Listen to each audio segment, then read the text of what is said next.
मोदींच्या दौऱ्याला मराठा कार्यकर्त्यांचा विरोध होण्याची शक्यता आहे। पिंपरी चिंचवड आणि पुणे पोलिसांकडून खबरदारी घेण्यात येतेय। मराठा कार्यकर्त्यांना नोटीस द्यायला पोलिसांकडून सुरुवात झाली आहे। राज्यात सुरू असलेल्या मराठा आंदोलनावरून विरोध होण्याची शक्यता वर्तवली जाते। मराठा आंदोलनाच्या पार्श्वभूमीवर पोलिसांकडून संपूर्ण पुणे जिल्ह्यामध्ये खबरदारी घेतली जाते। मोदींच्या दौऱ्याला मराठा कार्यकर्त्यांचा विरोध होण्याची शक्यता वर्तवली जाते। या संदर्भात अधिक माहिती घेऊयात आमचे प्रतिनिधी सूरज कसबे आपल्या सोबत आहेत। सूरज, मराठा आरक्षणाच्या झळा मोदींच्या पुणे दौऱ्याला लागण्याची शक्यता आहे। सध्या कशा प्रकारची खबरदारी पोलिसांकडून घेतली जाते?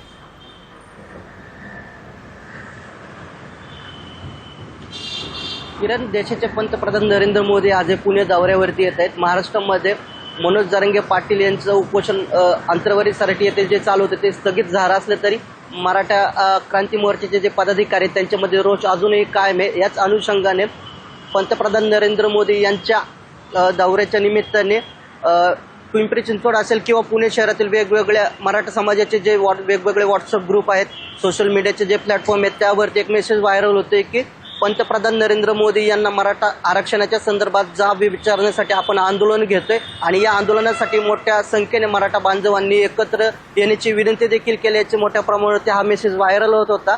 त्या अनुषंगानेच पुणे पोलीस आणि पिंपरी चिंचवड पोलिसांच्या वतीने मराठा समाजाच्या ज्या विविध संघटना आहेत, जे पदाधिकारी आहेत, त्यांना भारतीय नागरिक संहिता कलम 168 नुसार नोटिसा सुद्धा बजावण्यात आलेल्या आहेत आणि केंद्राची जी विशेष सुरक्षा यंत्रणा आहे आणि पिंपरी चिंचवड पोलीस असतील, पुणे पोलीस असतील, विशेष काळजी पंतप्रधान नरेंद्र मोदींच्या दौऱ्याच्या निमित्ताने घेताना दिसून येत आहेत। किरण, नक्कीच सूरज, धन्यवाद तुम्ही दिलेल्या सविस्तर माहितीसाठी।